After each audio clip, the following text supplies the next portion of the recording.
Hey guys, it's Jason here. Earlier this summer, I was able to go back to the Double J Ranch and lead just an awesome retreat with my good friend Daquan Montreal, who's the Assistant Athletic Director over at CSI, Julie Mackey, who works for us at the foundation.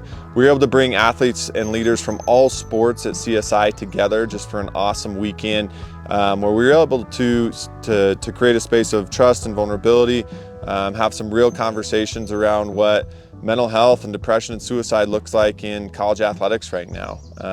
We were able to share the story of Tyler Helinski, who was a quarterback at Washington State who took his life, and what his family's been able to do through Helinski's hope and the hope that they continue to bring through college athletics. It was just an amazing week of vulnerability, of trust building, and we can't wait to see the impact that week not only has on those athletes, but really the athletic department at CSI and really throughout the community and those families and friends that these athletes will reach. You know, sport's got an amazing platform, and we're just so excited to be able to pour into these athletes. CSI is near and dear to my heart. That's where I got my start as a student manager for the basketball program back in 2007, and it was just awesome to be able to spend time giving back and really pouring into a great group of kids, and we hope you enjoy their stories. Yeah, so coming here, I was a little skeptical because I was coming here with people I knew of, but I wasn't really like close with them. And being on a ranch for 4 days in Wyoming, like it's something that you think you need to be with your close friends to like have a good time. But meeting all these new people and building these relationships, it was really good for me as a person to be able to grow with strangers and to be able to have the confidence to open up to them, and kind of it allowed me to gain a better perspective of how they live their lives, and kind of made me a little more thankful for what I have. And I remember on the van ride up here, I was a little like, man, I just want to get these 3 days over with, you know, and I want to get back home, see my family. But now that I'm here, it's like, I wish I could stay another week.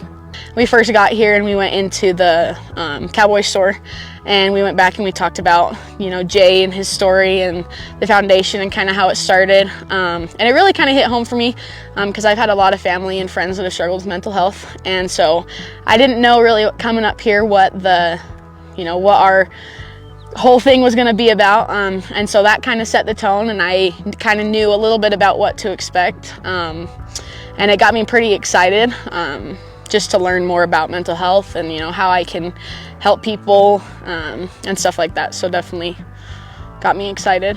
I think this week was something that I needed internally without knowing. I came in, you know, of course excited and, you know, ready to learn what was new here.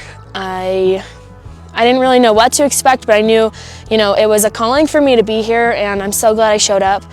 You know, I personally have never really opened up like this and actually felt comfortable and vulnerable, and I got to meet so many people and hear their stories, and it just kind of made me look back at, you know, sometimes I caught myself being judgmental towards people, and now, you know, I just have a different view, and I understand everybody's going through their own thing, and you know, everybody has their hardships, and just to know what's on the inside for everybody. I've just loved it down here because I've gotten to know all these people that I probably wouldn't have talked to as much as I will now. So just making new friends and learning how to really be a good listener and leader and just change lives. Being able to have like a real conversation about mental health really just opened up my eyes about how important it is, but also it may be intimidating to talk about, but it's actually a lot easier to talk about than you might think once you start getting in the conversation and be able to relate to someone through your experiences of life and relate with their experiences, and it just is a great time to like really connect with someone and be able to talk about those types of things. Yeah, so this week was a great week. Like, I was kind of nervous coming into it, not really knowing what it was, not understanding the full Jae Foundation, but after learning about it and just kind of seeing everything and understanding what it's all about, it just really kind of inspired me to be a better person. To see kids sitting around a dinner table talking to each other that would never had conversations before on campus, it's pretty special, and I think that's a testament to what's being done here at the ranch and what the Jae Foundation is doing. Having those conversations, giving you a platform and an opportunity to be vulnerable and to have those tough conversations. And so for someone who works with youth and young adults, this trip was much needed.